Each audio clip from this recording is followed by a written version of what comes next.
Sí, señor, a las 7:55 minutos en el Gobierno de la Mañana, Gobierno de la Z101. En este día miércoles vamos avanzando. Es el momento de saludar la participación de nuestro compañero Manuel Conde y Cabrera. Adelante. Muy buenos días, queridos compañeros. Muy buenos días al pueblo dominicano. Señores, creo que los últimos acontecimientos en la República Dominicana ameritan una reflexión, sobre todo por la reacción que ha tenido la sociedad civil, los partidos de oposición y cómo éstas han encontrado un eco.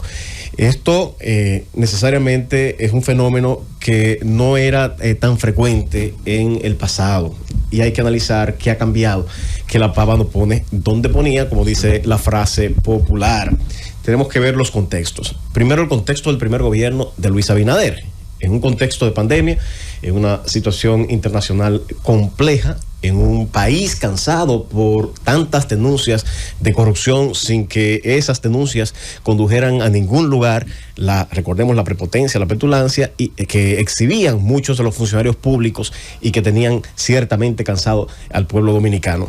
Estos eran los factores que en cierta forma sirvieron de preámbulo al primer gobierno de Luis Abinader. En ese primer gobierno, el pueblo tenía, venía de un cansancio y estaba envuelto en un mal superior que fue el mal que generó la pandemia, que nos encerró absolutamente a todos. De manera que ese contexto en el que se tomó el gobierno llevó a que se tuviera un pueblo dominicano con expectativas en función de esa realidad. De manera que, habiendo el presidente Luis Abinader asumido el mal del COVID, el mal de la corrupción, el mal del derroche, el mal de la prepotencia, luego el mal incluso de la crisis del transporte y luego lo surgido con la guerra de Ucrania y Rusia, asumió todos estos retos, creo, con notas sobresalientes. Asumió el tema de la salud del pueblo dominicano, las medidas que se tomaron de compensación fueron apropiadas, ese momento de crisis que se generó por el tema del transporte, el costo de los fletes y de la guerra de Ucrania, se tomaron medidas para que la inflación no se desbordara. Todas esas medidas hicieron que el presidente Luis Abinader llevara y tuviera su popularidad por las nubes. Aquí hay que preguntarse, en ese periodo se metió la pata, se cometieron errores reprochables. El que diga lo contrario, falta la verdad. Ahora bien, ante los logros alcanzados, ante el buen timón que llevó el presidente de la República en circunstancias tan adversas, muchos de esos errores que se cometieron se pasaron por alto.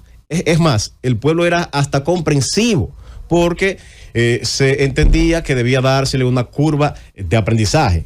Por igual, se tenía una oposición desbalanceada, descuartizada, sin sincronización, dividida, reconfigurando fuerzas a raíz de la división del que fue el partido hegemónico en la República Dominicana, el Partido de la Liberación Dominicana, que se dividió en facciones, el PLD y la Fuerza del Pueblo. Todos esos factores favorecieron y fueron tierra fértil para el desarrollo de un liderazgo hegemónico como fue el de Luis Abinader, que sobrepasó la simpatía de su partido político, convirtiéndose en esa figura que rondaba el 70% de popularidad dentro de los presidentes más populares de Latinoamérica. Ahora bien, ¿qué está ocurriendo al día de hoy? ¿Qué es lo que ha cambiado y que obliga a una reflexión al Poder Ejecutivo, al gobierno, al partido de gobierno, para que sus estrategias tengan el éxito y se pueda terminar estos 4 años en paz y que pudieran de alguna manera asegurar el relevo político con un candidato o candidata unificado y que pueda ganar también en el 2028? Lo primero que tienen que entender es que la pava no pone donde ponía. Aquellos retos que señalábamos en el 2020 ya no son los retos de hoy. Por tanto, el discurso que sirvió para posicionar ese gobierno como un gobierno bueno y que era la negación de todo lo malo que significaba en aquel momento el gobierno del PLD, el PLD Unido, PLD Fuerza del Pueblo, que era lo mismo en el 2020, todo aquello malo y que superó con creces, haciendo cosas positivas, el presidente Luis Abinader y el PRM, todo aquello ya no es el reto del día de hoy. Los retos del día de hoy obligan a una reflexión. y las decisiones que se han tomado, reitero, quizá no son tan distintas que otras que se tomaron en los 4 años anteriores, pero se tiene un pueblo, un país con expectativas más altas, con expectativas distintas. Ya no es el reto del COVID, ya no es el reto de la lucha contra la corrupción solamente, ya no es el reto de la transparencia y del uso escrupuloso de los recursos públicos, ya no se tiene la flexibilidad de la novatada porque se está comenzando un gobierno y existe una necesaria curva de aprendizaje. Ya todo eso es cosa del pasado, esos fueron los retos del anterior gobierno, ahora hay retos nuevos. Y esa realidad también cambió. Ya no se tiene esa descomposición de las fuerzas de la oposición. Ya se ve más o menos delineada una fuerza del pueblo con vocerías más o menos identificadas, aún con muchas falencias en términos de estructura política. Ya se tiene un PLD que logró ahora con éxito terminar un congreso y la selección de sus autoridades, que está más o menos configurado y con caras nuevas, tal vez ahí con muchas posibilidades de hacer oposición creíble.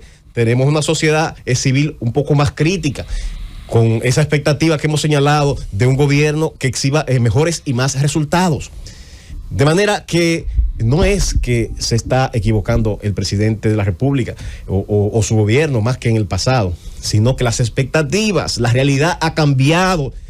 Y eso, reitero, obliga al presidente de la República, obliga a su gabinete, a su equipo estratégico, al partido de gobierno, a darse cuenta y reflexionar esa realidad y por tanto reenfocarse para evitar que pequeños errores que pasaban desapercibidos en el pasado no se repitan, porque la tolerancia al día de hoy es mínima. A esos elementos se le suma el famoso fenómeno del pato cojo y la realidad de que Luis Abinader es el principal activo que exhibe actualmente el partido de gobierno y que la oposición está clara en esa realidad. ¿Y qué ocurre? Si se mantiene un presidente de la República con un 70% de popularidad, con un liderazgo firme, que pueda armar y realizar un buen gobierno con buenos resultados, las posibilidades que tiene la oposición en el 2028 se reducen a la mínima expresión. Y la oposición no es ajena a ese entendimiento. De manera que veremos cada vez más ataques más recios, más fuertes a la principal figura, para evitar que la transferencia de popularidad al partido y luego a la figura que resulta electa se realice de forma exitosa. Si se ataca a Luis Abinader, también al día de hoy es menos riesgoso. ¿Por qué? Porque ya en términos electorales Luis Abinader está muerto, aunque se mantenga vivo en términos políticos, de influencia y de liderazgo. Ya el riesgo que corría un comunicador, un político, al atacar al presidente de la República, se reduce a la mínima expresión. ¿Por qué? Porque en 4 años ya Luis Abinader no será presidente de la República. Y por eso hoy, muchos que en el pasado se mordían la lengua aunque se sintieran mal, hoy se atreven a decirlo en voz alta. De manera, señores, que espero que desde la presidencia de la República se entienda esta realidad y estos cambios. Lo de Carlos Pimentel no es la primera vez que ha ocurrido. Hay más de 10 solapamientos en el actual gobierno y algunos peores que el de Carlos. No es que estuviera bien lo de Carlos, pero no es el único. Y a esos otros, absolutamente nadie se ha atrevido a criticarlos como se han atrevido a hacerlo con Carlos. Que Carlos no debió hacerlo, porque de quien más se espera, de que es el caso suyo por su conducta ética, la gente no le perdona absolutamente nada. Ahora, y los otros 10 que están en condiciones de solapamiento, ¿qué ha pasado? Que la crítica no se ha lanzado sobre ellos, porque esos otros 10 quizás no han afectado los intereses que ha afectado Carlos, que ha sido frontal con la lucha, con los temas en contra de la corrupción, de la colusión y de manejos incorrectos en temas de compra y contrataciones.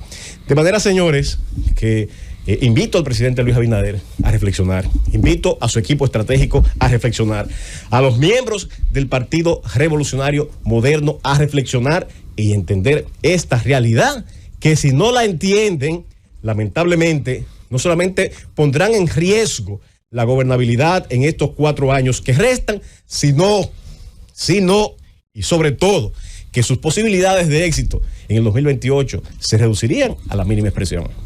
Llévatelo, Cundo.